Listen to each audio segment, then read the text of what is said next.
Hello दोस्तों, स्वागत है आप अपने चैनल नॉलेज का पर मैं हूं आपका दोस्त अमित तिवारी। और ये रात 8:30 बजे वाली क्लास है जो कि आप सभी बच्चों को लाइव मिल रही है, जिसमें हम आपको प्रोवाइड करा रहे हैं यूपीएससी पीएफओ के लिए completely free of cost classes. तो चलिए स्टार्ट करते हैं। तो आज चूँकि ट्यूसडे और आप सभी को होता है कि ट्यूसडे को आप सभी का मिनी टेस्ट होता है, तो अकॉर्डिंगली आप सभी के लिए आज का मिनी टेस्ट ये रहा।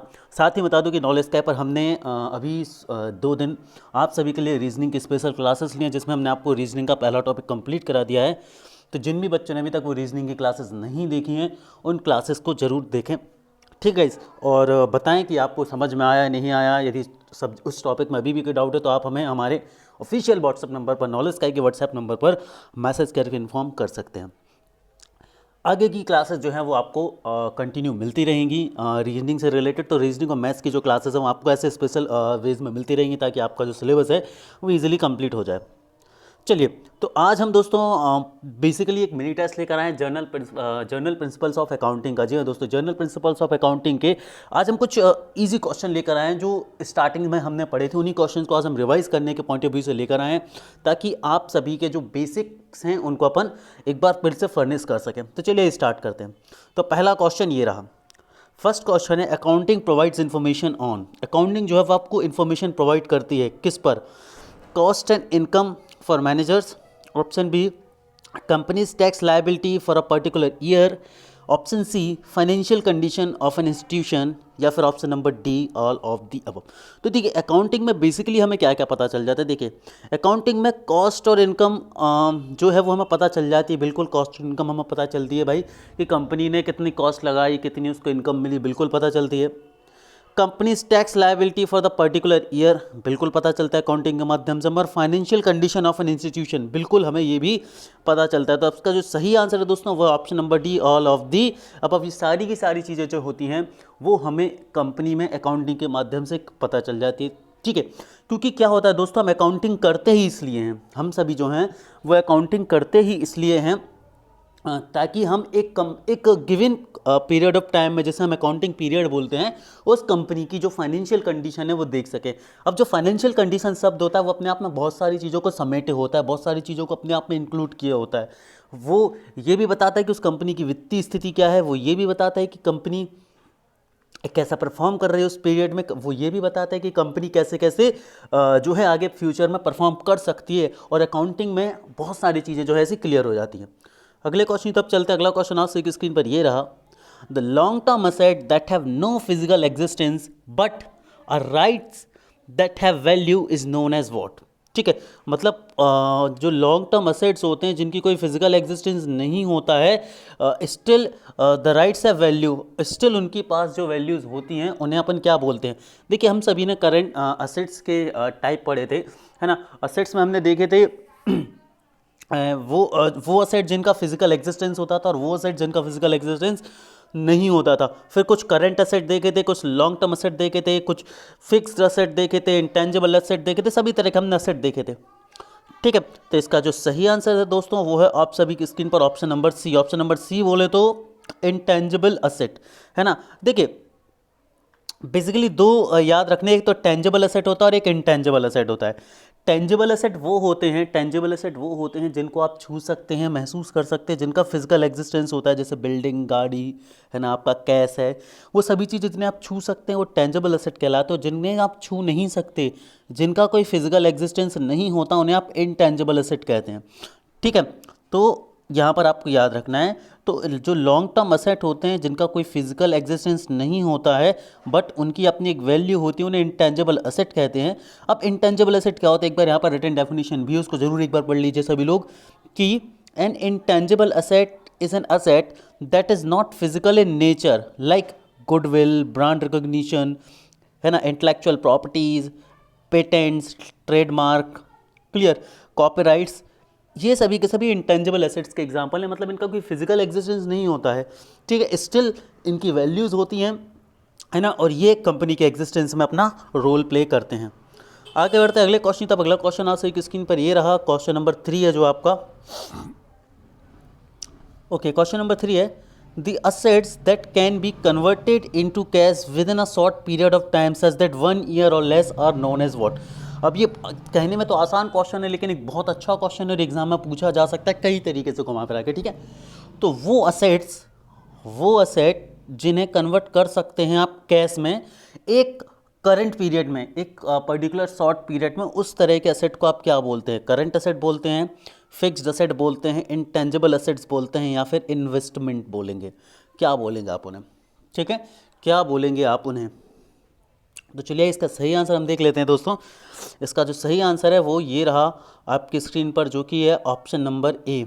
ठीक है, उन्हें आप बोलते हैं करंट असेट। क्या बोलते हैं आप उन्हें? Current asset. ठीक है, तो the asset that can be converted into cash within a short period are known as current asset. याद रखना, करंट असेट्स वो असेट्स होते हैं जिन्हें आप एक short period of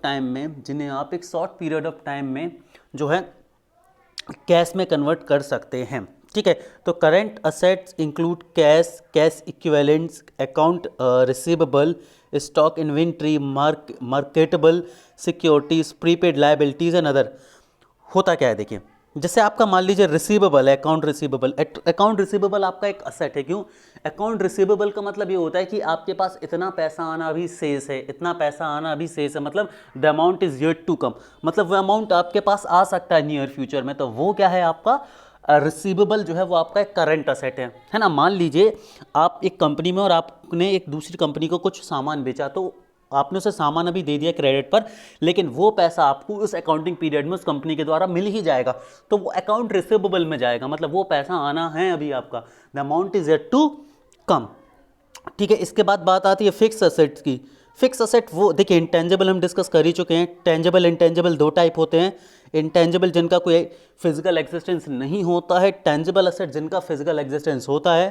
current asset जिन्हें आप एक शॉर्ट पीरियड ऑफ टाइम में मोस्ट प्रॉब्ली हम बात करें तो एक अकाउंटिंग पीरियड में आप इसे कैश में कन्वर्ट कर सकते हैं। और फिक्स असेट की यदि हम बात करें तो फिक्स असेट्स क्या होते हैं आपके? फिक्स असेट की यदि हम बात करें तो फिक्स असेट वो असेट होते हैं जो जिनमें डेप्रिसिएशन नहीं लगता है, जैसे कि बिल्डिंग्स होती हैं, है ना, इस तरह की चीज़ों में जो है डेप्रिसिएशन नहीं लगता है।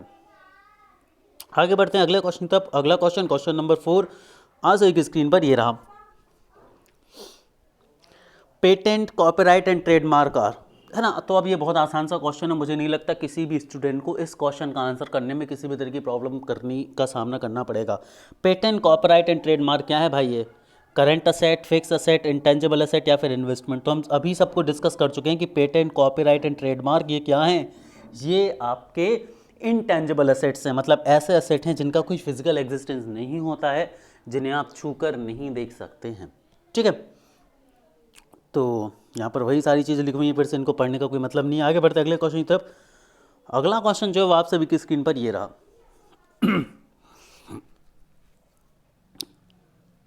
क्वेश्चन नंबर 5, द डेप्ट which are to be repaid within a short period are known as, है ना।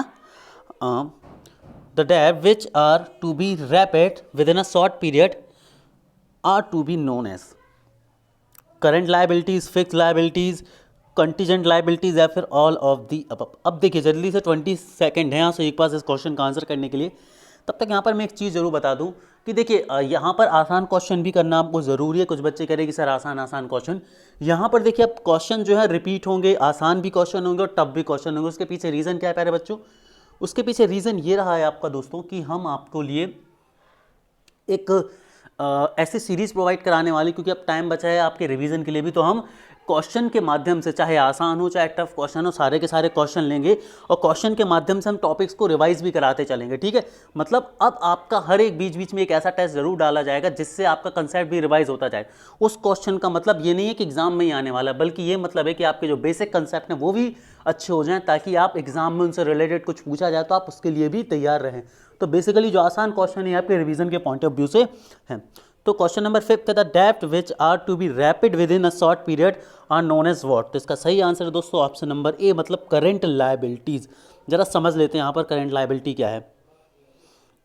करंट लायबिलिटी है द डेप्ट which are to be repaid within a short period less than a year are known as current liabilities. अब समझ लीजिए आगे कि current liabilities are the company's डेप्ट और obligation that are due within 1 year और within a normal opening cycle. मतलब वो ड्यूज जो आपके एक अकाउंटिंग पीरियड में ड्यू रह जाते हैं, एक अकाउंटिंग पीरियड के लिए होते हैं, उन्हें आप करंट लायबिलिटीज़ बोलेंगे। ठीक है, जैसे करंट असेट होते हैं वैसे करंट का मतलब होता है जिन्हें आपको राउंड ऑफ करना होता है एक अकाउंटिंग पीरियड में, आप उन्हें ऐसा मान सकते हैं। ठीक है, रैप अप करना होता है जिन्हें आपको एक अकाउंटिंग पीरियड में। करंट वर्ड से बस ये समझना है आपको, करंट का मतलब है करंट अकाउंटिंग पीरियड के लिए बात हो रही है। करंट का मतलब यहाँ पर क्या है कि जो बात है वो सिर्फ और सिर्फ करंट अकाउंटिंग पीरियड में की जा रही है, करंट अकाउंटिंग पीरियड के लिए जो है की जा रही है सिंपली। आगे बढ़ते हैं अगले क्वेश्चन। तब अगला क्वेश्चन आ सके स्क्रीन पर ये रहा, the sales income of a business during a given period is called, the sales income credit and cash of a business during a given period is called what? Option A transaction, option B sales return, option C turnover, या फिर option number D purchase return. है ना, जो cell से income होती है चाहे वो क्रेडिट के फॉर्म में हो चाहे वो कैश के फॉर्म में हो, किस तो चलिए स्टार्ट कर लेते हैं 6 क्वेश्चन का फिर से आंसर। तो इसका 6 क्वेश्चन का जो आंसर है दोस्तों वो है ऑप्शन नंबर सी। वो क्या है? ऑप्शन नंबर सी है ना। ऑप्शन नंबर सी में क्या था दोस्तों? ऑप्शन नंबर सी में था आपका टर्न ओवर। जी हाँ दोस्तों, आप साल भर में जितनी भी इनकम करते हैं पूरी सेल्स करके, वही तो आपका टर्न ओवर होता है उस फाइनेंशियल ईयर के लिए, है ना। तो याद रखना है, the sales income credit and cash of a business during a given period is called turnover. During a given period is called turnover. In the investment industry, turnover is defined as the percentage of portfolio that is sold in a particular month or year, है ना। तो turnover क्या होता है? Turnover मतलब आप एक accounting period, देखिए टर्नओवर का मतलब क्या है? एक अकाउंटिंग पीरियड में आप कितना रेवेन्यू जनरेट कर लेते हैं, दैट इज योर टर्नओवर। एक अकाउंटिंग पीरियड में आप कितना रेवेन्यू जनरेट कर लेते हैं, दैट इज योर टर्नओवर।